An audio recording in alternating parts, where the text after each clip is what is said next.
Muito boa tarde. Está no ar o programa Revista da Semana, programa semanal na Diana FM, todas as sextas-feiras, às 18 horas, com um painel de comentadores constituído por José Faustino e Silvério Cunha, a quem dou as boas-vindas. Ora, o programa é o de 26 de março de 2021 e vamos já avançar para os principais temas da semana. Começamos pelo Conselho Europeu, realizado nesta semana, onde a União Europeia se mostrou disposta a utilizar todas as armas para impor a reciprocidade no acesso às vacinas e, em último caso, até recorrer à proibição das exportações.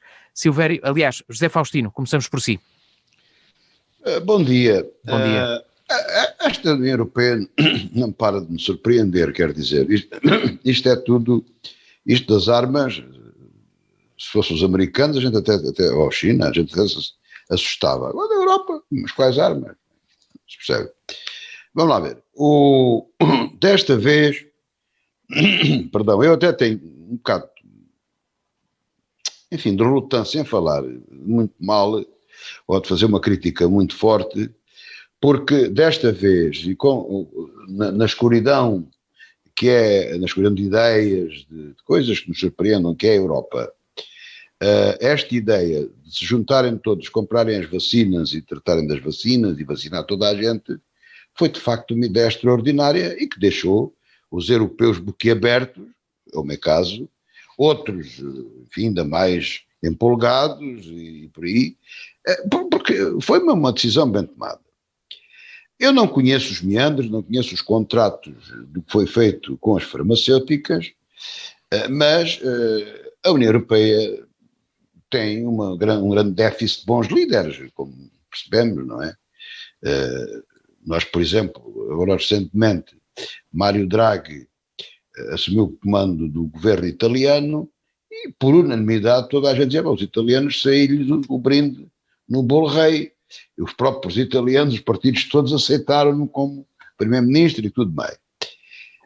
Mas é quer dizer, quando lá se fala no outro, há por aí, mas é preciso acho que era o Sócrates que andava o filósofo, com uma lanterna à procura do homem, à procura de alguém. E aqui, o Sócrates ainda não dispunha de lâmpadas de halogénio, nem outras coisas muito potentes, andava com uma lanterna, a gente nem com lâmpadas de halogénio e tudo mais avançado que há, em termos de luminosidade, conseguimos encontrar por simples razão que quase não há, uma coisa que escasseia. E como tal, não podia dar bom resultado, porque o problema das vacinas tem aqui que conciliar, na minha opinião, e penso que isto será o que o mundo dos mortais pensa, se pensarmos um pouco sobre isto, o problema das vacinas, um acordo destes, leva-nos aqui a vários problemas. Primeiro ponto, a rapidez e a necessidade que houve em descobrir a vacina. E isso foi uma coisa extraordinária da parte da ciência, mas isso requer muitos investimentos. Um grande esforço humano dos cientistas, dos seus conhecimentos e mesmo um esforço físico. Estou convencido que houve gente que deve ter trabalhado, sei lá, horas e horas, se calhar sair à cama dias inteiros, eu nem faço ideia, deve ser uma coisa tenebrosa. E houve um maior investimento dos privados, por muito que custe ao nosso governo, assim, olha, nem digo, o nosso governo, por muito que lhes custe, e muita gente, a maior parte do investimento nesta descoberta científica é privado. São privados que lá puseram o dinheiro. E também os Estados. Imagine-se os Estados Unidos assinados por Trump. Nunca mais mostraram essa imagem, ele assinar aqueles papéis dele a fazer um acordo com a farmacêutica, mas foi assim. Ora bem, portanto, já temos aqui duas variantes, dois pontos para pensar. Depois daquilo está tudo descoberto, claro que aquilo tem preços, não vou discutir as parvoíces do lucro, que eu já não dou para esse peditório, mas vou para o custo que naturalmente estão inerentes à vacina, à sua produção e a tudo o resto, à sua distribuição, etc. E depois a capacidade de produção para cobrir a população mundial e relacionar tudo isto. Ora, uma negociação Na Europa, onde são vários países, portanto, aí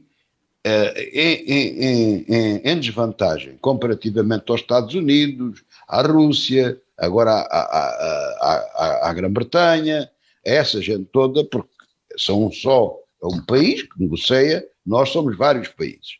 Portanto, isso já dá desvantagem na negociação.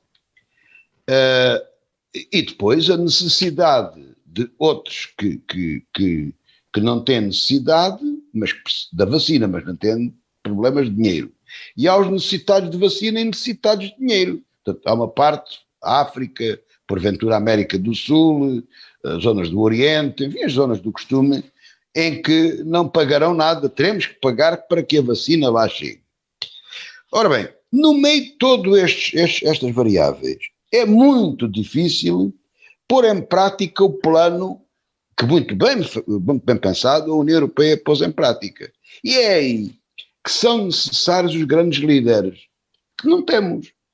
E isto é preciso ser grandes líderes e grandes negociadores com os laboratórios. Portanto, tem que haver aqui bons negociadores com uma visão global deste problema, com uma visão do que é o negócio, do que é o mercado, tudo isso, sem preconceitos ideológicos em coisa nenhuma, e depois políticos, que são eles que têm que tomar a última decisão, com uma visão global, estratégica, sobre este problema da componente de mercado, da compra, da distribuição e tudo das vacinas, e a forma de distribuir e de acudir a milhões de habitantes, a milhões de cidadãos, não é? Por esse mundo fora.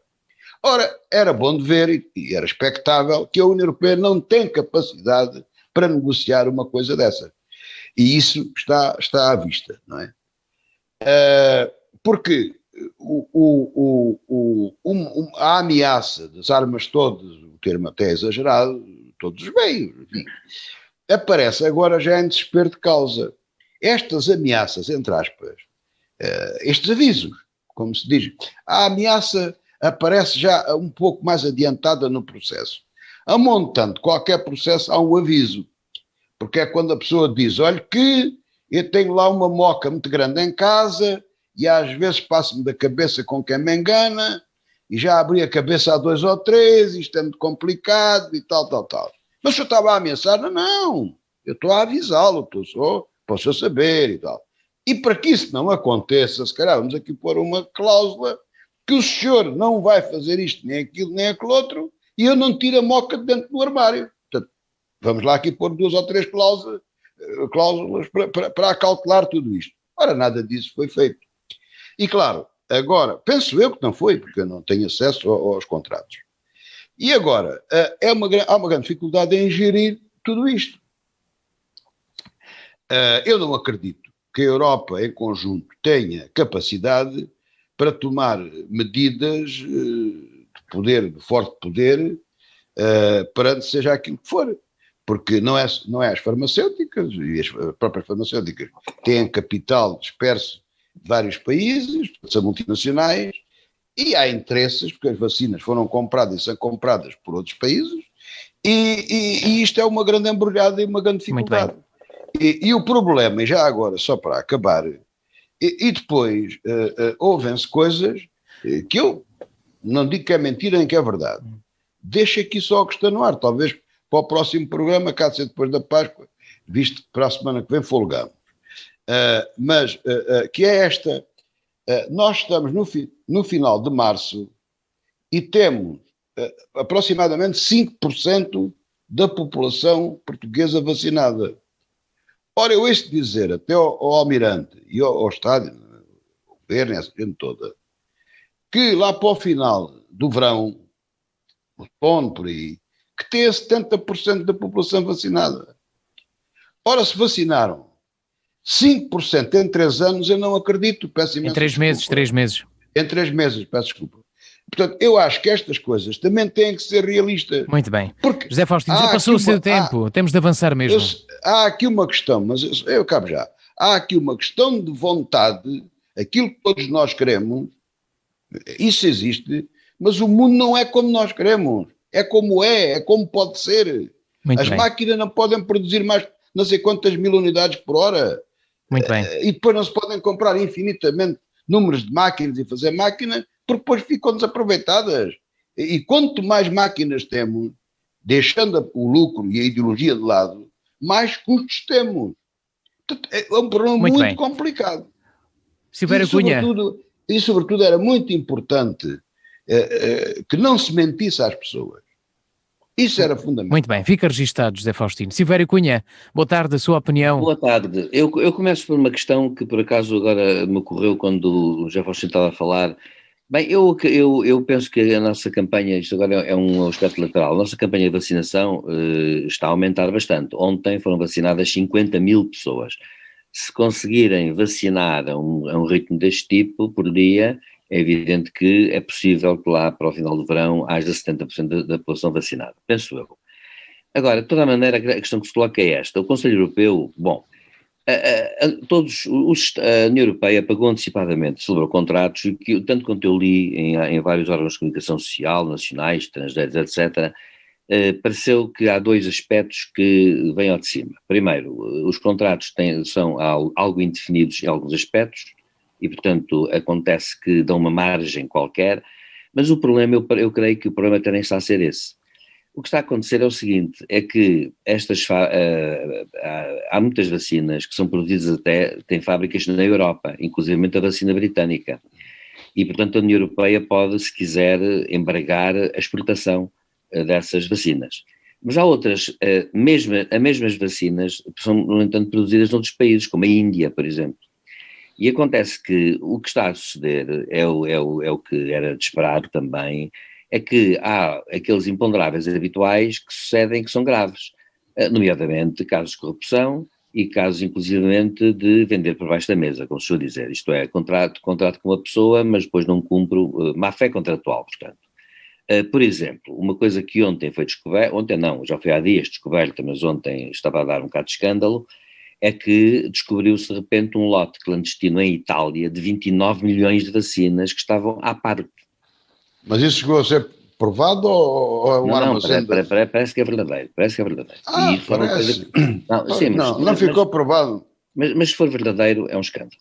29 não, milhões. Aquilo era um armazém de farmacêutica. Tinha sim, lá mas não estava previsto estarem lá os 29 milhões. Bom, agora a questão que se coloca é um bocado esta. O Conselho Europeu, na verdade, o que diz é isto, é que se estão contratados a entregar num prazo X, que pode ter mínimos e máximos, X milhões de doses, é evidente que se alguma empresa não o fizer é porque está a fazer qualquer outra coisa, está a vendê-los a outro sítio qualquer, mas a verdade é esta, contratos são contratos.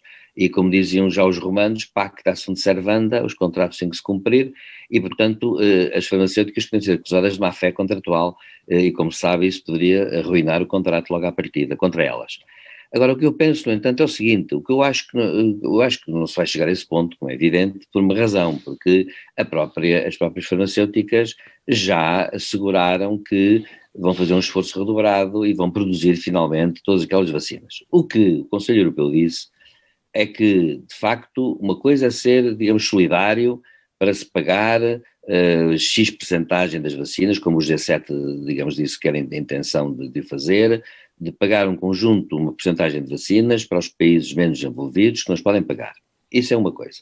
Outra coisa é, evidentemente, não estar a cumprir uma parte dos contratos, porque, evidentemente, se o Conselho Europeu vai permitir que X% de vacinas vão para esses países, é óbvio que é preciso que os contratos sejam cumpridos, todos eles no seu conjunto, porque senão, evidentemente, estamos nós a ser prejudicados também. Isto é, não pode haver tem que haver reciprocidade, para haver reciprocidade tem que ser os dois lados, e portanto senão há unilateralismo. Portanto eu penso que a questão é um bocado esta, mas eu julgo sinceramente que a questão vai ser solucionada até por uma razão, porque vão aparecer mais vacinas, muito em breve, a Sanofi francesa está já a trabalhar para produzir uma vacina ou para reforçar a produção de uma vacina já existente, a Sanofi francesa. Portanto, o que vai acontecer é uma coisa, é que dentro em pouco vamos ter em vários sítios vai acontecer isso. Eu acabo dizendo que o Conselho Europeu também pôs a hipótese, e essa sim eu acho que é importante e acho positiva, devo dizer, que se estuda um plano de produção de vacinas na Europa por diversos países em que, digamos assim, os países, vários países europeus possam contribuir, cada um na sua parte, para a formação de uma vacina, para a elaboração de uma vacina e para a produção da mesma. E isso pode ser possível. Portugal, não sei como é que está nesse caso, acho que o Primeiro-Ministro António Costa já declarou que Portugal não tem uma capacidade louca instalada para poder produzir isso, mas há países como a Itália, como a França, como a Espanha, por exemplo, que podem perfeitamente participar nesse esforço com laboratórios que já têm. Portanto, nós talvez até possamos participar com outro laboratório que nós conhecemos, temos bons laboratórios também, e há uma empresa até farmacêutica portuguesa que tem projeção internacional. Portanto, pode acontecer que isso venha a suceder. Portanto, se isso acontecer, eu julgo que vai acontecer vai ter uma vantagem, que é esta: as vacinas vão ser produzidas em tempo, penso eu, útil, e para mim o tempo útil e prazo é este, é ver os resultados. Eu julgo que até ao final do verão, se em Portugal tivermos uma quantidade de vacinas suficiente, nós teremos a vacinação, digamos, completada até ao final do verão, com os tais 70%. E depois também chama a atenção, ultimamente por uma razão, é que é o seguinte, é que há que também contar com outro aspecto. Há muita gente, certamente apanhou o vírus e foi assintomática. E com isso também está a produzir uma barreirazinha, digamos assim, e portanto eu acho que isto vai acabar bem. Sou otimista a esse nível. Muito bem, assim esperamos todos, não é? Vamos lá então avançar para o segundo tema. Tem-se vindo a falar cada vez mais na cedência, ou seja, obrigar as farmacêuticas que já têm vacinas a ceder o conhecimento técnico a outras empresas de forma a acelerar a produção de doses. Portanto, é o chamado levantamento das patentes das vacinas, que é um dos temas que tem sido a ser defendido por alguns líderes políticos, como o caso de António Guterres. José Faustino, qual é a sua opinião? Com o devido respeito para o engenheiro Guterres, merece o respeito de toda a gente, é uma parvoíce, não é no mau sentido, quer dizer, é uma parvoíce completa. O levantamento de patentes, uma atitude destas é acabar com as vacinas no futuro e tudo isso. Portanto, ninguém vai gastar um tostão, portanto, é passar para o horário público toda a despesa de investigação nisto. Portanto, nenhum laboratório vai desenvolver nada em termos excepcionais se não tiver a garantia do retorno de 10 anos da patente. E já é curto. Portanto, eu sempre tive dúvidas sobre a questão do genérico. Porque isto custa muitos milhões, isto não são brincadeira. Isto não é a conversa da Assembleia, da deputada Mariana Mortágua e daquelas coisas, isto não é papel, não é Excel, são coisas muito sérias. E, portanto, as patentes e os direitos são coisas importantíssimas. E, ao ponto, o professor Silvério Cunha tocou ali numa coisa importante, que Portugal devia pensar nela. Por exemplo, não na indústria farmacêutica, mas também, porque temos uma ou duas farmacêuticas de ponta a nível internacional.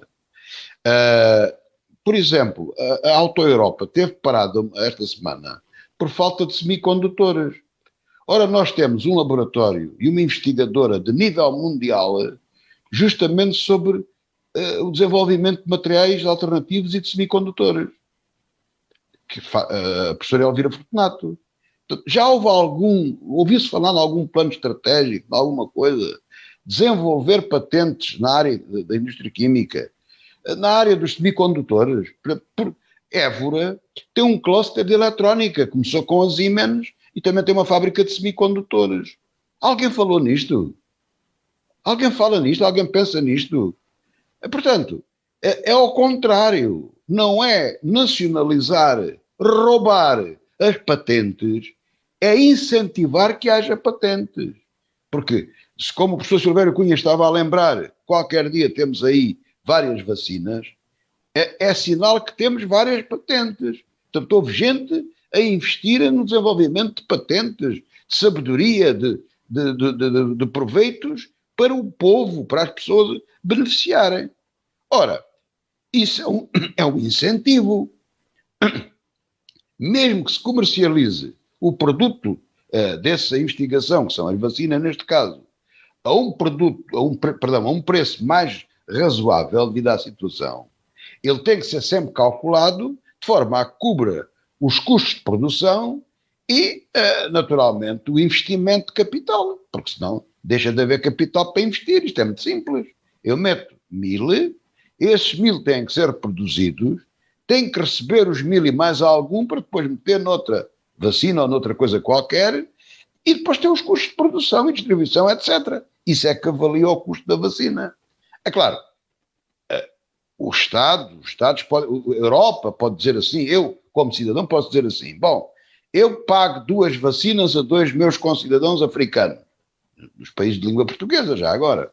Portanto, Guiné, por exemplo. Na Guiné há 2 pessoas que eu dou a vacina para lá. Pago-as, por exemplo. Não é preciso isso. É o Estado que as paga. É outra coisa diferente. Levantamento de patentes. Não, isso é um retrocesso completo. Quer dizer, isso é mais um... Isto é uma coisa extraordinária. As grandes desgraças, as grandes catástrofes, os fins das civilizações começaram sempre por pequenas coisas. O que é de mais fundamental, vamos ver, a grande diferença entre o regime liberal capitalista e o regime comunista é, e o professor Silvério Cunha sabe isto melhor do que eu, é que, pode não concordar, mas sabe que é assim, ou pelo menos que se diz, é que no regime comunista não há incentivo, porque cada um recebe conforme o que precisa e trabalha aquilo que pode. Portanto, não há incentivo nenhum. Eu, em cúmulo, posso não fazer nada, mas como tenho grandes necessidades, absorvo muito. Ora, no liberalismo não é assim. Portanto, há um incentivo. Eu, se investir mais, se trabalhar mais, se empreender mais, tenho mais vantagens disso. Subo na vida, tenho oportunidades, etc. É o exemplo da sociedade americana. É o mundo das oportunidades, que é muito escrito aí, muito visto, pelos cinemas e pelos livros e tudo isso.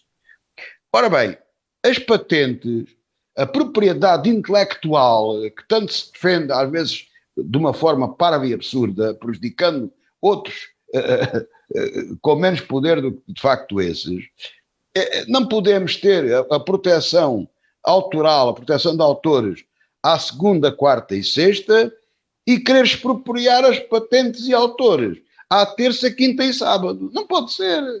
Não pode ser. Tudo tem que ser razoável. O direito de autor é indiscutível. As patentes são indiscutíveis. São uma propriedade intelectual como outra qualquer, que tem direitos materiais e direitos morais. Portanto, isso, não, agora, o preço que isso que custa, que se tem que pagar por usufruir desses direitos, é outra conversa. Agora, expropriar, nacionalizar as patentes, isso nunca. Isso é acabar com a evolução do mundo. Quer dizer, isso é uma coisa... Eu até fico surpreendido, porque tive o prazer de conhecer pessoalmente o engenheiro António Guterres e tenho, como uma pessoa brilhante, intelectualmente e em muitos outros aspectos, até me surpreende que ele diga uma coisa destas. Certamente foi levado por maus pensamentos que às vezes pairam nas Nações Unidas, que é um edifício muito grande, muito esquisito, que também tem a felicidade de já lá ter estado, portanto, aqueles parlamentos, daquilo que aparece na televisão, já lá estive, já fui visita daquilo, portanto, não sou muito viajado, mas já vi algumas coisas. E, portanto, só aquela Babilónia, no bom sentido, que são as Nações Unidas, é que podem ter turvado o pensamento do nosso engenheiro Guterres para dizer uma asneira deste tamanho. Na minha opinião, com o devido respeito. Mas toda a gente tem direito à asneira, até o secretário-geral da ONU. Felizmente é só uma por outra, não são muitas. Nunca tinha ouvido uma destas. Não, é natural, é raro, é humano, não é por aí que o mal vem ao mundo. Agora, deixa-se de ideias parvas. Porque isto é muito importante, Sérgio, eu sei que ocupa o tempo e as pessoas às vezes não pensam no que dizem. Imagine-se um cenário como este que nós temos agora, que alguém entendia, toda a gente levantava as patentes das vacinas todas. Nós imediatamente ficávamos a descoberto perante qualquer pandemia.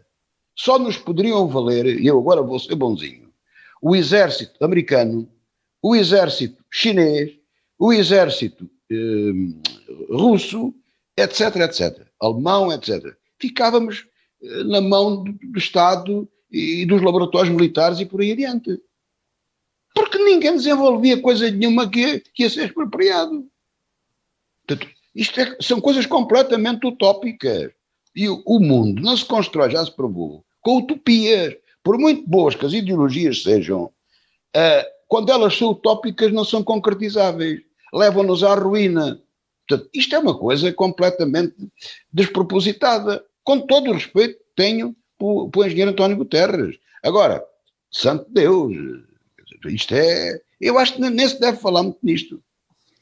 Não vá algum português, por exemplo, ouvir, o português e os outros, que estão a querer desenvolver vacinas. Em Portugal há uma tentativa que o Sérgio há bocado lembrava com o microfone fechado, que é diferente, é aplicada de uso, é bebível ou uma coisa qualquerzinha, ou inalada, ou qualquer coisa. Essa gente deve parar imediatamente, com certeza. Se estivesse no lugar deles, parava. Né? Embora sejam financiados com dinheiros públicos, mas é parar, então depois perdem as coisas. Então, a professora Elvira Fortunato perderá as patentes todas que tem, a Faculdade de Ciências de Lisboa, não sei, quer dizer, não, agora de repente não percebo. Muito bem. Será que a gente pode, se calhar vamos deixar de pagar direitos de autor e conexos, onde, por exemplo, os conexos exageram com o valor que querem, está a ver, e está um ponto. Mas o Estado aí não abre mão. E agora quer abrir mão das patentes, das vacinas, que nos vão salvar. Mas aqui não é um caso, enfim, de saúde pública? Mas qual saúde? Mas qual saúde? Os laboratórios trabalham com saúde, Sérgio. Os laboratórios não fazem outra coisa que senão medicamentos para nos salvar a vida. O negócio deles é esse. Então agora quer fazer como? Há aí um ministro, que eu não me lembro o nome dele, um Santos qualquer, um ministro aí das estruturas, que anda aí, esse naturalmente verá tudo com laboratórios, tudo público, tudo nacionalizado. Será meio caminho andado para não haver vacinas nenhumas, quer dizer, não descobrem vacinas nenhumas. Pelo menos nos próximos 50 anos. Muito bem. Silvério Cunha. Pois, mas acontece uma coisa, é que é o sistema liberal capitalista no Tratado Internacional de Doha Veja lá, bem, professor. O levantamento das patentes. Senhor professor, meça as suas palavras. Meço, é que é mesmo casos muito excepcionais. Casos muito excepcionais que já aconteceram. Deixe-me dizer, olha que o senhor era descrente. Não. Sempre disse, vou dizer uma coisa. O capitalismo liberal descobria a vacina antes do ano passado acabar. O senhor não acreditava. Deixa-me dizer-lhe uma coisa. Desculpe lá que ele diga. O Tratado de Doha, que é... não destruam, que a gente tem bom. Que foi criado, aliás, e tutelado pela Organização Mundial de Comércio, prevê o levantamento das patentes. E não é a primeira vez que, aliás, essa questão se põe. Já aconteceu com outros medicamentos, por exemplo, os medicamentos retrovirais contra a SIDA, etc. E o que acontece é que quando os Estados dizem, pois bem, vocês não nos vendem a um preço razoável, então nós resolvemos levantar as patentes, acontece que as farmacêuticas, como num ato de magia, baixam logo os preços. Faz parte da negociação. Claro que no limite, levantar as patentes nunca é bom, por uma razão muito simples, porque evidentemente... Mas, professor, isso é o que o senhor lê e eu nos jornais. Não. A gente não está lá a ouvir as negociações dele. Mas hoje, já passaram muitos anos. Pois, as farmacêuticas baixam. Em troca de que é que a gente não sabe? Não, em troca... Não vamos ser ingênuos. É uma coisa muito simples, é que a questão é esta, é que realmente impõe-se aqui uma espécie de, como se costuma dizer, de facto, interesse público, digamos aqui, que é o interesse internacional, neste caso. Então, mas, professor, desculpe lá, eu estou a interrompê-lo muito. Então comprem as patentes. Não, mas acontece o seguinte, os Estados, mas repare, há um tratado internacional, multilateral, assinado pelos Estados Unidos e tudo, que prevê o levantamento das patentes. Portanto, a questão é esta. A questão é esta. É possível fazê-lo. Agora, se é desejável fazer, é outra questão. Agora, eu penso que faz parte dos elementos de negociação. Porquê? Porque, evidentemente, quando se diz para levantar as patentes, também há um problema, aliás, que o José Faustino não falou e que eu acho que é um dos grandes contras para o levantamento das patentes. É que levantar patentes implica capacidade tecnológica e capacidade, digamos, económica que permita levantar as patentes e depois assegurar durante um tempo suficiente a produção dos mesmos produtos com um mercado suficiente para isso, e que é uma questão que provavelmente só acontece em países como a Índia, como o Brasil, por exemplo, países com grande população, onde à partida isso fica garantido. Agora, o caso da União Europeia, claro que o caso da União Europeia é um caso importante por uma razão, porque a União Europeia há 27, tem 500 milhões de habitantes, e é claro que se levantassem as patentes, evidentemente que o mercado assegurava o consumo da produção de patentes a outro nível. Mas atenção, mas a questão que se levanta não é bem essa, é que podia-se até conceber uma coisa, que é levantar as patentes e generalizá-las até inclusive a empresas privadas, podiam produzi-las também, outras empresas privadas.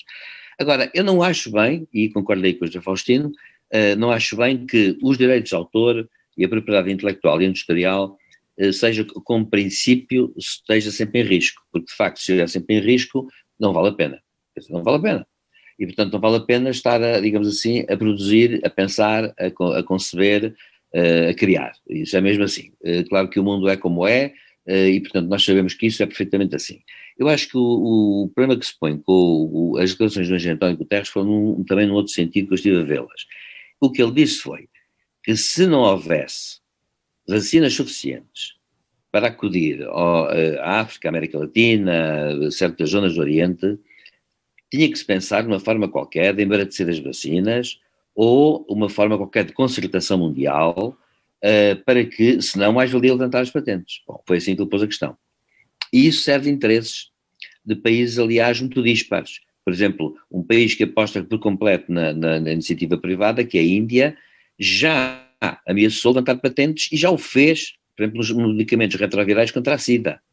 E nessa altura foram as multinacionais norte-americanas e europeias que se aproximaram da Índia e então fizeram um contrato muito mais favorável e a Índia acabou por amaciar a coisa, até inclusivamente fazendo o seguinte, produzindo parte dos medicamentos lá, oferecendo essa possibilidade. Portanto, também que é uma ideia que é interessante porque a vacina, por exemplo, da Oxford, em parte é produzida na Índia, por exemplo, neste momento. Ora bom, a Índia desenvolveu um cluster, que aliás já Faustino já abordou isso, e bem, a Índia conseguiu construir um cluster de produção a esse nível, farmacêutica, muito forte, e acontece que está a produzir, sob encomenda e concessão de outros, vacinas, digamos assim, no seu próprio território. Aliás, há quem diga também que isso também é uma das razões porque as vacinas têm desaparecido um tanto quanto misteriosamente, porque haverá, enfim, contratos por baixo da mesa. O importante neste caso, ao meu ver, é a boa-fé contratual. Eu acho que isso tem que imperar. Deve-se respeitar as patentes, deve-se respeitar as ideias, eu não tenho nada contra, naturalmente, a criação, a propriedade intelectual e industrial, agora acho que tem que haver boa-fé contratual. Portanto, é essa a questão que se coloca. E acho que o engenheiro António Guterres pôs a questão nesse pé e foi um bocado nesse sentido que fez a crítica. E deve dizer-se o seguinte, o G7... que, digamos, chegou a um consenso, que era reservar pelo menos 5 a 10% das vacinas logo à partida para os chamados países em desenvolvimento, em vias de desenvolvimento.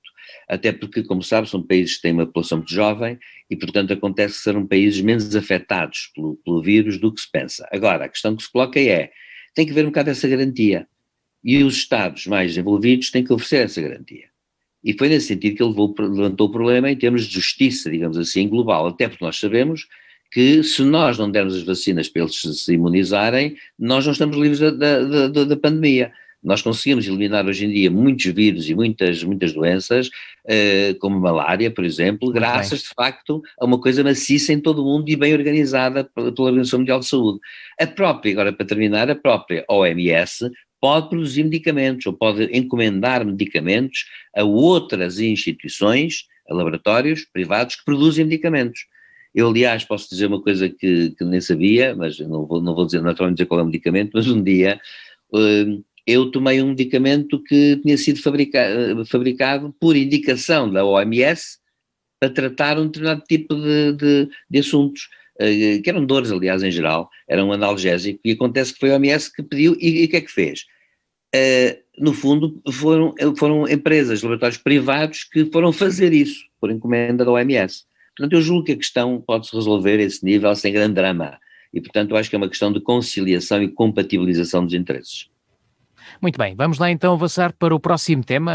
Falamos agora de uma entrevista no passado fim de semana da Ministra da Justiça, que admitiu que não será fácil avaliar eventuais fraudes no processo de vacinação, porque houve várias pessoas que foram vacinadas antes antes do tempo, que estavam antes do grupo de vacinação a que pertenciam, e a Ministra diz que será difícil agir sobre quem passou à frente no processo. José Faustino.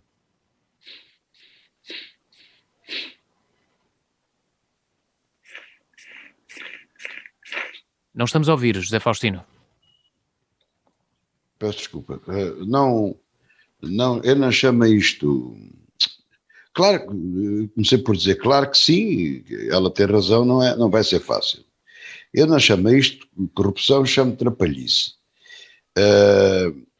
Mas isto prende-se com a corrupção e é importante falar sobre isso, porque ainda ninguém percebeu, pelo menos das pessoas que decidem, não é?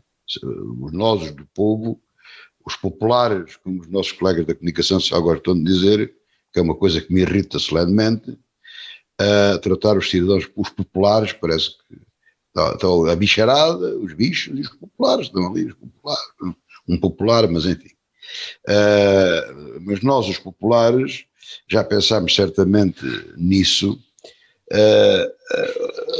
as toneladas, como dizia outro, as paletes, as resmas de leis que nós temos, complicadas, intrincadas, umas metem nas outras, ninguém percebe. Isso é o fermento da corrupção. Se a lei disser assim, o cidadão, para poder ter um cão, vai à Câmara, ou por internet, uma coisa qualquer, paga uma taxa e tem o cão, tudo bem, é fácil, qualquer pessoa tem o cão, trata do que tem, das coisas. É claro, se a licença disser que tem que ter a assinatura de não sei quantos vizinhos, tem que ir ao departamento não sei quantos, mais daqui, mais daquela, mais não sei o quê, é mais fácil pagar a um funcionário que seja corrupto, que passe o tal papel, o dobro ou o triplo do que ele de facto custa, para ele ter o cão. Portanto, quanto mais complicadas são as coisas de licenciamento, tudo do Estado, mais se gera a corrupção. Porque é que eu tenho que corromper, salvo seja, um ministro para obter a licença da instalação de uma fábrica? Porque é uma carga de trabalho para montar a fábrica. Se for fácil, e deve ser, para montar uma fábrica de semicondutores, a dar uso prático industrial às descobertas da professora Elvira Fortunato, não é? Devia ser fácil, mas não é. E como se calhar também não é nenhum corrupto que quer montar a fábrica, não há fábrica nenhuma. Porque senão está 4 ou 5 ou 10 anos a tirar licenças todos os dias e nunca mais dá as licenças tiradas. Até porque corre o risco, quando tirar a licença número 100, já caducou até a licença número 20, já não tem que começar outra vez do princípio. E, portanto, isto é que fomenta a corrupção. E depois, como as leis são tão complicadas, tudo tem emaranhado, esta rapaziada sabe, desde os mais altos níveis aos mais baixos níveis, como é que se movimenta nestas situações. Sabem perfeitamente que isto depois é complicado, isto vai-se arrastar. Por exemplo, o caso que tivemos aqui do nosso vizinho de Reguengos, o presidente da Câmara, o Calixto, e que eu dei aqui o benefício da dúvida, não me custa nada disso, mas eu acho que se estivesse no lugar dele não queria tomar a vacina, e ele acho que perdeu mais do que ganhou em tomar a vacina, mas é difícil provar se isso arrasta-se, quer dizer, nem vale a pena gastar tanto dinheiro nesse processo, em tudo isso. Mas porquê? Porque o critério de distribuição das vacinas está mal feito desde o princípio. E o que nasce torto, tarde ou nunca sem direita, porque continuamos tortos. Agora são os professores, amanhã são os bombeiros, no outro dia são os não sei quê. E eu pergunto, e aquela gente que está nos supermercados na linha da frente a vender produtos todos os dias? E o outro que faz a limpeza não sei do quê, e mais o outro que faz não sei o quê. Está tudo na linha os cabeleireiros, os barbeiros, está tudo na linha da frente. Esta gente ainda não percebeu que está tudo na linha da frente. Isto tem que ser como nos outros sítios, por idades, de 80 para cima, de 70 para cima, de 60 para cima e toca a andar. E só se tinha vacinado os médicos, os enfermeiros e os que estão lá perto dos doentes, mais nada. E o resto era por idades. E até os próprios, como um caso ou outro de urgência, mas não se pode abrir muita exceção, senão é a bagunça total. Resumindo e concluindo, houve trafolhice, há trafolhice e haverá trafolhice. Aliás, não é possível, com as leis que temos, com a forma de proceder que temos, e não é porque o povo seja trafulha ou seja mau, é incentivado a ser mau e a ser trafulha. Se vocês lerem as leis com atenção, elas incentivam ao conflito entre as pessoas, não ao entendimento, e à trafulhice. As leis portuguesas estão feitas nesse sentido. Não sei nos outros países como é que elas estão, que eu não as conheço. As nossas são assim. Onde há uma coisa mais ou menos em paz, arma-se a guerra. Onde a coisa é fácil, isso pode coisa, monta-se um esquema com exceções e gases, chubalinhas e não sei o quê, para a trafolhice. Está a trafolhice. Visto agora, não sei o que é que se pode fazer. Só pôr orelhas de burro a quem passou à frente. Mas Silvério Cunha. Não faz mal nenhum. Pois, eu cingindo ao que disse, já falámos, enfim, sobre estas questões bastantes vezes. Eu cingindo-me à questão do que disse a Ministra da Justiça, concordo com ela no sentido geral. Claro que atenção, ela não disse que era difícil apurar a responsabilidade em todos os casos. Disse que haveria casos em que seria fácil apurar, e haveria casos em que não seria difícil ou impossível apurar. Agora, a questão que se coloca é um bocado esta, porque é que é difícil também? Eu vou dar um exemplo, que é um exemplo que, atenção, eu não... o que eu vou dizer vale o que vale, no sentido de eu vi na televisão e já depois da polémica instalada. Lembram-se daquela autarca de Portimão que também foi vacinada e ela deu como desculpa, ou como justificação, melhor dizendo, que ela estava da linha da frente porque ela estava a facilitar as formas de comunicação como esta, como o Zoom, como o Skype, como e outras, dos familiares com os doentes. Bom, e nessa altura muita gente disse, não, mas isso é tudo uma parvoíce sem pés nem cabeça, uma desculpa sem pés nem cabeça, porque efetivamente a senhora até podia estar a fazer isso numa sala ao lado, noutro sítio qualquer no andar de cima, portanto não tinha nada a ver. Bem, a verdade é esta, que depois apareceu, a senhora apareceu exatamente a fazer o quê? No lar, ela de facto dedicava-se no voluntariado, além do mais, dedicava-se a ir ao lar e estar ao lado dos doentes com o aparelho, com o computador portátil a fazer isso. Claro que se isto for verdade, aliás, isso pelo menos uma vez foi verdade, porque foi filmado na televisão. Pelo menos uma vez ela correu risco. Se isso for verdade, claro que se ela fizesse isso sempre... Mas foi depois da vacina, foi depois da vacina. Isso apareceu, eu não estou a dizer que é mentira, mas foi depois da vacina. Exatamente. Também houve um indivíduo que foi vacinado que andava a visitar os velhinhos lá no lar. Claro. E agora acontece que, evidentemente, há até pessoas voluntariado, como se sabe, toda a gente sabe isso, que vai aos hospitais, tratar até apoiar doentes de outras doenças, e portanto acontece que aquilo apareceu assim. E eu vou ser franco, se me disserem que aquilo é verdade desde o princípio, eu não posso dizer que aquela pessoa não merecia ser vacinada. Claro que não vou dizer isso, porque ela estava a fazer serviço público importante, inclusive para a saúde espiritual e mental dos próprios doentes. Portanto, eu penso que as coisas são difíceis por causa disso, porque, como disse o José Faustino, e concordo completamente, nós temos normas que são todas muito, muito, muito encaracoladas. E acontece que essas normas acabam por realmente não funcionar por uma razão, que são tão bem feitas, são tão perfeitas, que são feitas para não se cumprirem. Porquê? Porque exigem da parte das pessoas que as cumprem uma compreensão, parece que quase complexíssima, uma compreensão complexíssima de como fazer, de como agir. Portanto, eu julgo que a questão era um bocado esta. Eu sustentei aqui que havia apoio à questão das idades, eu por acaso pus sempre em 75 anos para cima, a primeira leva, depois pus também, acho que devia ser por levas de idades, com exceções dos médicos, enfermeiros, bombeiros e forças de segurança, na minha opinião, porque cheguei a saber, nos jornais disseram isso, que houve... A GNR, penso eu, um dado momento, chegou a ter 20% ou 25% dos seus efetivos positivos. Ora, isso é uma coisa que pode levantar problemas. Portanto, acontece que eu acho que isso sim, compreende-se.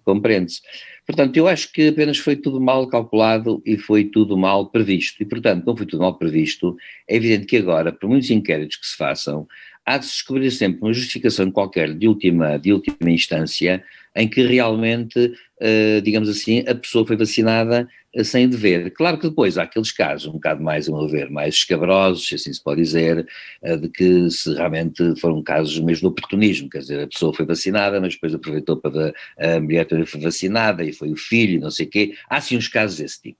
Mas a verdade é esta, entre uns e outros, haverá sempre muitos casos que são de difícil determinação e por isso acho que a Ministra da Justiça tem razão, não é um caso de haver injustiça aqui, o caso é de realmente não ser previsto um método de vacinação que seja efetivamente simples de entender e que fosse completamente, digamos assim, horizontal nesse aspecto.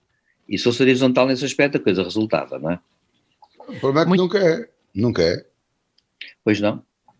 Muito bem, vamos lá para o próximo tema. Agora um dos temas também da semana, a operação de venda de 6 barragens no Douro, pela EDP à Engie, e sobre o não pagamento do imposto de selo. Foi um tema muito polémico esta semana. Chegou-se a falar até de um possível caso de corrupção. José Faustino. Eu que saiba, não havia pagamento nenhum de selo a fazer, não é? Portanto, isto é à portuguesa, não é só nas leis, parece que anda tudo baralhado. Parece que a EDP vendeu uma empresa que tinha 6 barragens, fez uma fusão com uma empresa espanhola. E segundo o que estava estipulado, não tem que pagar o imposto de selo. Estava isento disso, naquelas circunstâncias.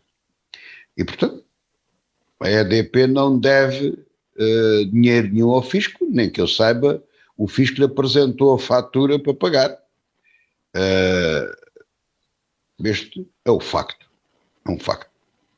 Ora, outra coisa diferente, parece que é isso que se quer discutir, é se essa exceção que permite que através de uma empresa, se eu vender as barragens... Com uma pessoa, não é? É tal empresa que só tem uma pessoa.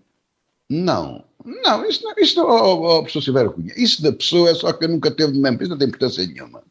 Isso é areia para os olhos das pessoas, isso não tem importância nenhuma. Porque isso tem tanta importância, preço por ter cão e não ter. Porque se o senhor tiver uma empresa com 100 trabalhadores e vender a empresa, fica tudo muito escandalizado que o senhor é um bandido porque vendeu 100 trabalhadores. É assim que dizem.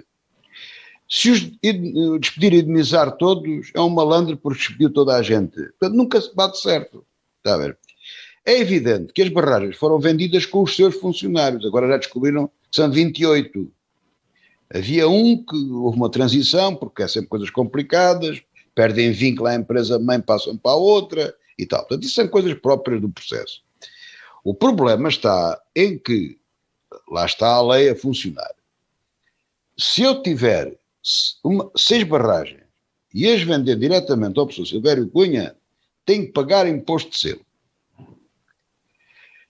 Mas, se eu constituir uma empresa nova e puser lá as barragens e tudo funciona com elas, e se depois o professor Silvério Cunha tiver outra empresa ali e eu fundir a empresa dele com a minha, já está isento do selo. Portanto, o problema é saber se isto está bem ou se isto está mal, se é justo ou não é justo. E segunda questão, que é aquilo que parece que o Bloco de Esquerda insiste muito, é se isto foi feito a propósito ou não para a EDP fazer este negócio. Portanto, são coisas completamente diferentes. Agora, eu não sei o valor... Não, agora repare, quer dizer, isto é o país do faz de conta.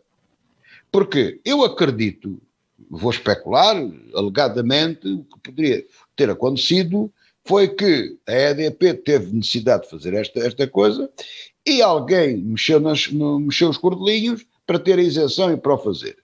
Porque não faz sentido absolutamente nenhum. As cidades não se desenvolvem assim, isto não pode ser. O Estado não pode andar eternamente a sacar dinheiro às pessoas. Seja a EDP, seja quem for. Claro que as leis não são feitas para a EDP. A EDP, por princípio, é pagar poucos impostos ou coisas pequenas. Aqui é para pagar imposto, eu, o professor Silvério Cunha, o Sérgio, nós é que temos que pagar os impostos. Aliás, eu já contei aqui, quando ouço qualquer ministro de vários governos dizer assim, vamos taxar apenas aqueles que não sei o que dizem, pronto, aí vem, vou ser roubado. Esse é logo que aquela conversa é para mim. Quando eu ouvia falar no Champalimau, ou ouço falar nos muito ricos, digo, não, os ricos não pagam nada, aquilo é para mim, aquilo vai-me atingir. E é sempre certo. Porque não há ricos em Portugal, os ricos são poucos. Há pessoas, há a classe média onde eu estou, onde nós estamos, e essa é que leva sempre na tola. Claro, se eu vender, não uma barragem, mas um lago com peixes, eu tenho que pagar um imposto de selo e não me sabe de coisa nenhuma. Tenho que pagar por peixe, por lago, pela água, por tudo. A EDP é complicado. Lá está, o mundo é como é, não como a gente o quer fazer. Só na cabeça desta gente é que se pensa que eu vou vender um imobilizado, seja uma coisa, uma concessionária ou não, vou vender um imobilizado por X valor e vou ter que dar uma porcentagem louca de dinheiro ao Estado. Mas porquê? Isto não faz sentido absolutamente nenhum. Não faz sentido nenhum, absolutamente nenhum. Zero. Sabemos que há as mais-valias. O imposto de selo até é uma coisa. Como olha, o Engenheiro Guterres disse uma coisa muito sábia uma vez, que era das maiores estupidezes, da coisa mais estúpida que ele encontrou, que era o imposto de selo. Claro que o imposto de selo é estúpido porque é precisamente para cumprir a missão que tem. Quando não sabe que o imposto se há de pôr é o do selo. Paga um selo. É para sacar dinheiro, não é? Agora, o que tem que ser visto é, primeiro, se a lei existe ou não e é antiga, uma lei ordinária antiga, coisa, se foi feita a propósito e se há ali muscambilha ou não há muscambilha.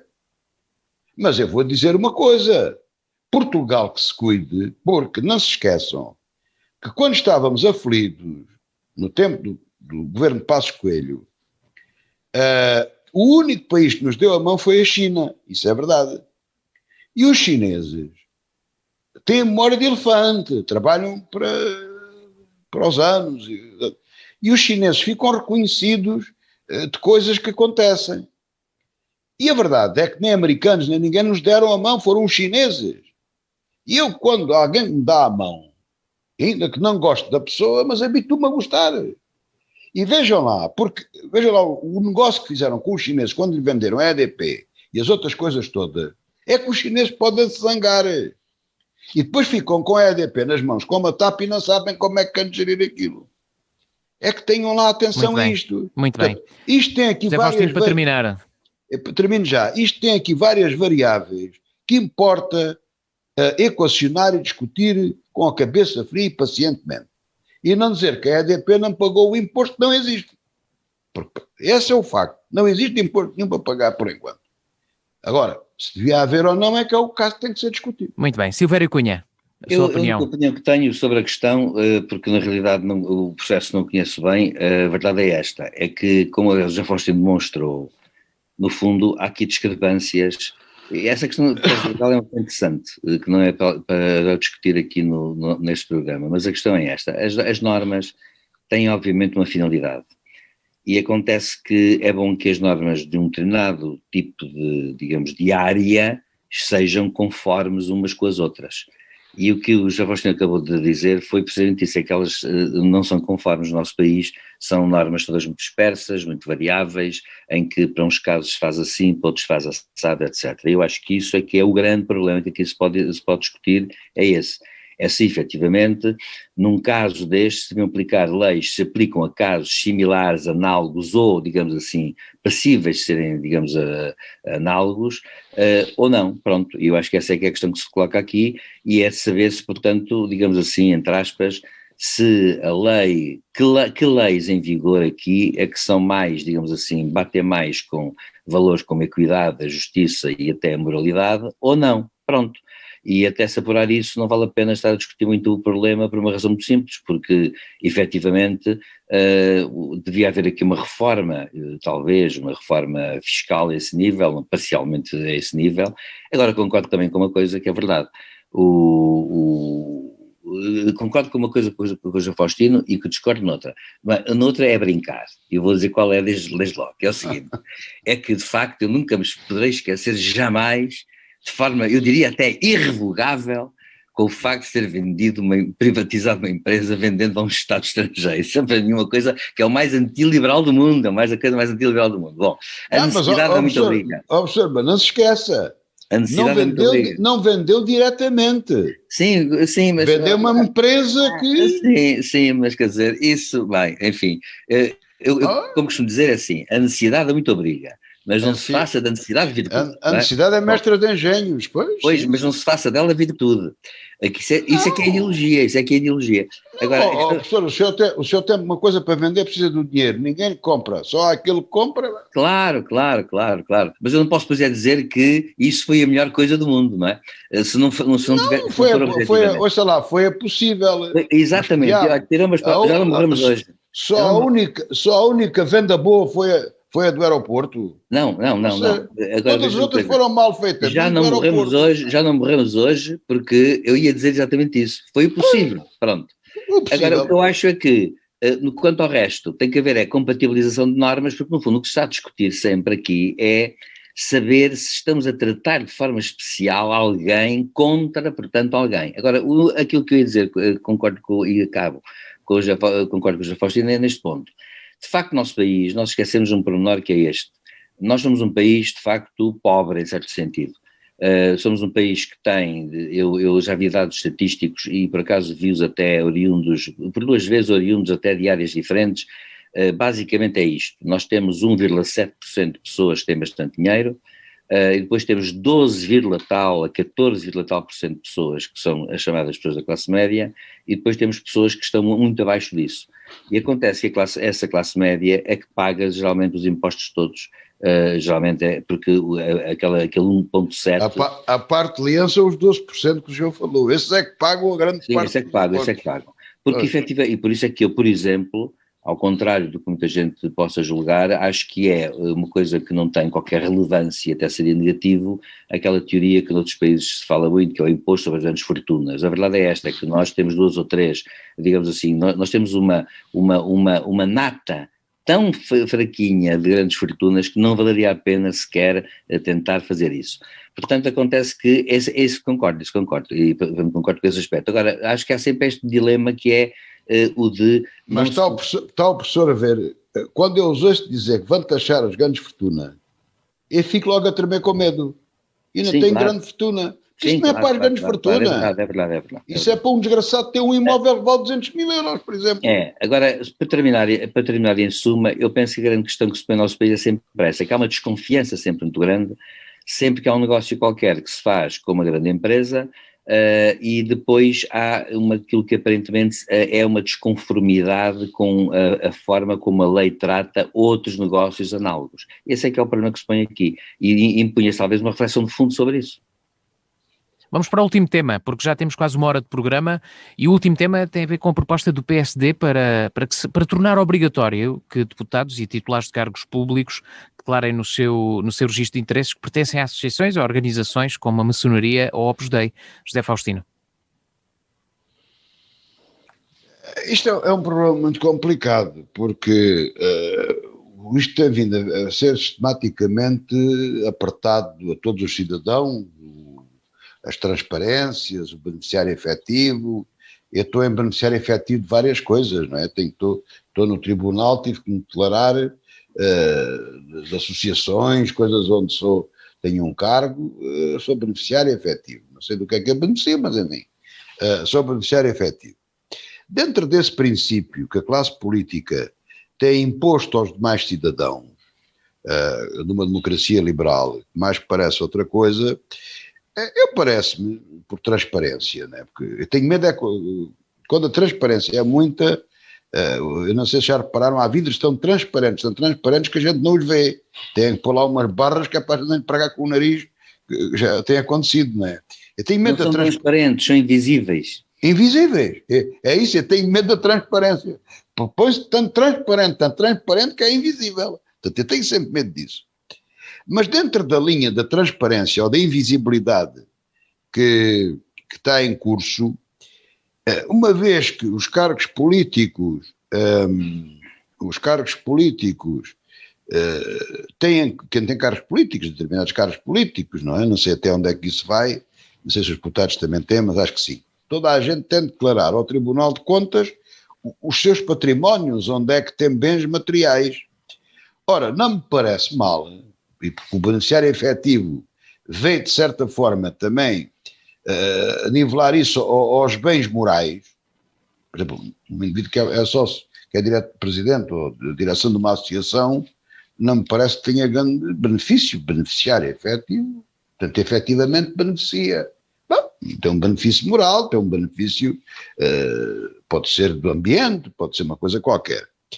Ora, dentro desse princípio, não me parece mal, talvez não me pareça mal, que quem vai para cargos políticos declare onde tem interesses económicos e, vamos dizer, interesses sociais e morais, que é o caso da Sociedade Recreativa e Dramática Eburense, por exemplo, que é aqui da nossa terra, tem que declarar se é sócio.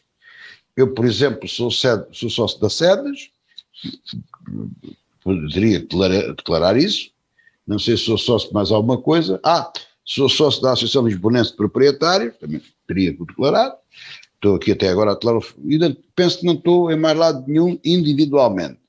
Nas outras coisas onde estou é representar, onde estou lá no beneficiário efetivo, mas enfim, podia ser sócio do Lusitano, do Juventude, essas coisas todas.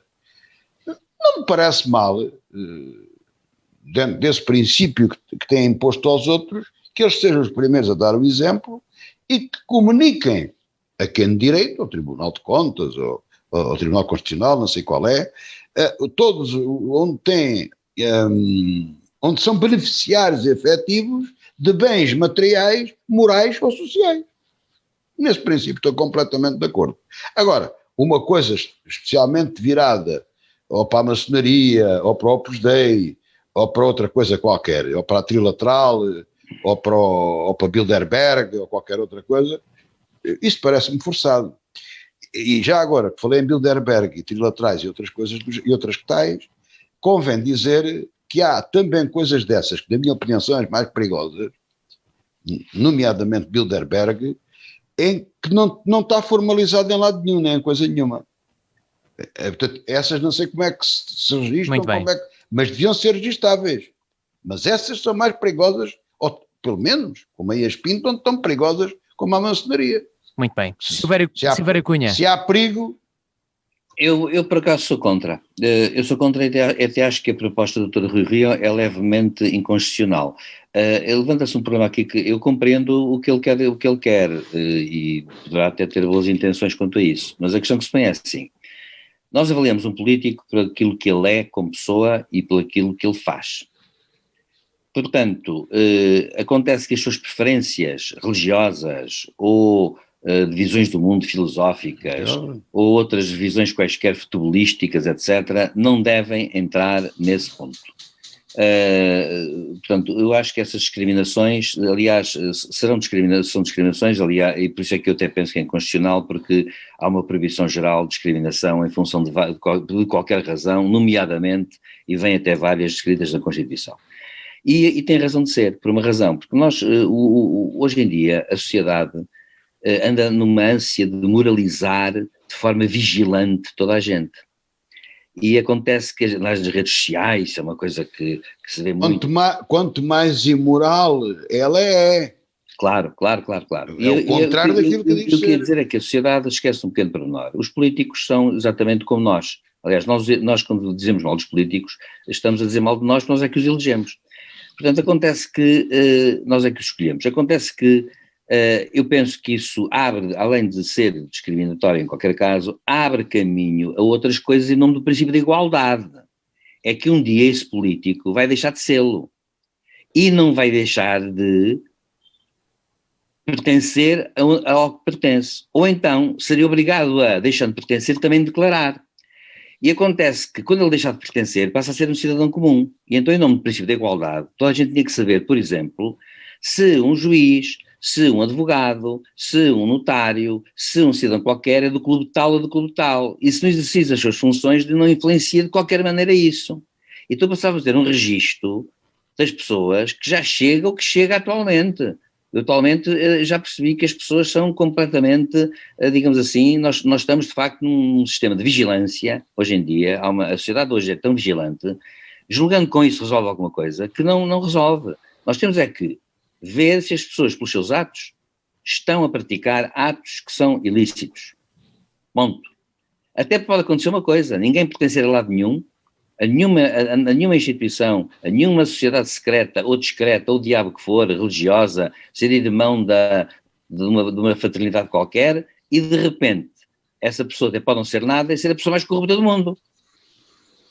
E quando exerce, por exemplo, as suas funções, estar a encher o bolso próprio, sem preocupações nenhumas de ninguém a dirigir nada. Aliás, quando o Dr. Rui Rio diz isto, está a pressupor até uma coisa que é um bocado curiosa, que é o seguinte: está a pressupor que haverá uma organização qualquer, religiosa ou não religiosa, que diz assim, ou qualquer outra, que diz assim: tu, enquanto deputado da nação, para além do partido que representas, vais fazer isto. Ora, isto até é muito mais improvável para casos até de corrupção do que aquela pessoa que diz assim: eu quero é saber de mim primeiro. Portanto, seria uma norma indeterminada, seria uma norma que abria caminho, abria-se a caixa de Pandora, abria caminho a uma vigilância sem limites de toda a gente, e portanto acontece que nós acabaríamos por ser todos prejudicados. E eu lembro o seguinte: Portugal teve 250 anos de Inquisição, e é bom lembrar uma coisa, na altura, e com isto termino, na altura, eu li isto em algum sítio, num livro qualquer que tenho para aqui. Na altura havia 7 missas a que um bom católico devia assistir diariamente. E acontece que se um bom católico estivesse doente, ficasse de cama, e um vizinho que até fosse maldoso ou invejoso, como aliás se provou nos processos de Inquisição que estão depositados e arquivados, ia denunciá-lo à Inquisição, dizendo: ele só foi a 6, este é um potencial herege. E a Inquisição dizia: ok, temos cá o registro, e como efetivamente até estava garantida o anonimato do delator, e que até era recompensado, acontece que a partir daí ia investigar o assunto, e chegou-se ao cúmulo de pessoas que não iam, estavam doentes, serem inculpadas porque mesmo doentes deveriam ir. Ora bom, isto é os excessos a que a sociedade de vigilância leva quando efetivamente as coisas existem assim. Eu termino com um exemplo concreto. Eu sou, nesse aspecto, sou adepto do liberalismo, e sempre fui. Por exemplo, eu lembro de uma coisa: na RDA, na República Democrática Alemã, no período em que essa parte da Alemanha era um regime marxista-leninista, acontece que um dia os professores do ensino primário receberam uma instrução do Ministério que as crianças desenhassem o símbolo da televisão que os pais viam. Lembram-se quando nós tínhamos só a Rádio Televisão Portuguesa, como era aquela música com que se iniciava a emissão e no fim aparecia um desenho? Pronto. E os professores mandaram que desenhassem. E assim a polícia política passou a saber se eles viam a televisão alemã ocidental ou se viam a televisão alemã do regime. Portanto, isto são formas de vigilância que evidentemente pode chegar aí, porque quando se abre esta porta, abre-se a porta a tudo, vem o pacote, vem tudo, e o pacote vem com tudo que é bom, e com tudo que é mau, e com tudo que é péssimo. Portanto, nós devemos avaliar o que a pessoa é enquanto pessoa. E a mim não me interessa se for uma pessoa católica, protestante, judaica, ou muçulmana, ou uma pessoa da maçonaria, ou de uma pessoa do Opus Dei. Se for uma pessoa honesta, competente, capaz e correta, essa pessoa está muito bem. E eu não quero saber de qual é a sua filiação. Se cometer um ato ilícito, para isso é que servem as instituições. Senão daqui a um bocado começamos a catalogar as pessoas e começamos a ter uma ficha das pessoas. E estamos a caminho disso em alguns países que até já têm a ficha através dos sinais das faces, em que as pessoas vão na rua. É o caso da China. É o caso da China, exatamente. Em que as pessoas começam. Mas deixe-me dizer uma coisa ainda, José Faustino, deixe-me concluir a seguinte ideia. E sabem que na China agora há um novo projeto que é este. Temos de terminar. Sim, é só para dizer isto. É que isto leva a coisas curiosas tais como, na China já há um cartão de pontos de bom cidadão. Portanto, se o cidadão se porta bem, tem X pontos. Se porta mal, que foi visto num sítio suspeito, através da identificação da imagem, cota-se um ponto. Se há dúvidas e suspeitas, corta-se 2 pontos. E se for apanhado, bem, sai para a píldora. Acontece que isso é abrir a porta a tudo. Portanto, eu acho que na sociedade aberta e democrática não pode haver vigilância sobre isso. Eu só queria acrescentar uma coisa muito simples, é que isto é muito importante, porque do mesmo modo que o professor disse que a pessoa que é da maçonaria ou do Opus Dei, quando sai do cargo, fica em pé de desigualdade com os outros. Exato. O mesmo acontece a nível económico. Em muitos casos, o facto do indivíduo ser acionista de nada empresa, de nada coisa, sim. se saiba, isso, ele depois deixa de ter o cargo político e no futuro toda a gente sabe disso. Claro, para nós isso não tem interesse nenhum, mas há sempre alguém com quem ele tem que negociar ou algo que isso tem interesse. Claro. Conhece-lhe a vida, não é? Portanto, não a vida económica, o Dr. Rui Rio, a vida empresarial. O Dr. Rui Rio foi infeliz nesta proposta. Muito bem. Vamos terminar o programa, já passamos do tempo, mais uma vez, é sempre difícil cumprirmos o horário. Quero agradecer a vossa... O Sérgio não tem aqui um chicote para nos obrigar. Mas felizmente usa da lei da transparência e diz aos nossos ouvintes que a gente passa o tempo. Que, pode eles não ter relógio, a transparência. E é para ficar registado. E para ficar registado. Exatamente. Muito bem, ficamos por aqui. Para memória futura. Ficamos por aqui e regressamos de hoje a 15 dias. Obrigado mais uma vez pelo... Boa Páscoa. Eu também desejo de boa Páscoa e tenham cuidado com o bicho anda por aí, ainda por aí anda forte. Muito bem, ficamos então por aqui. Boa tarde, bom fim de semana.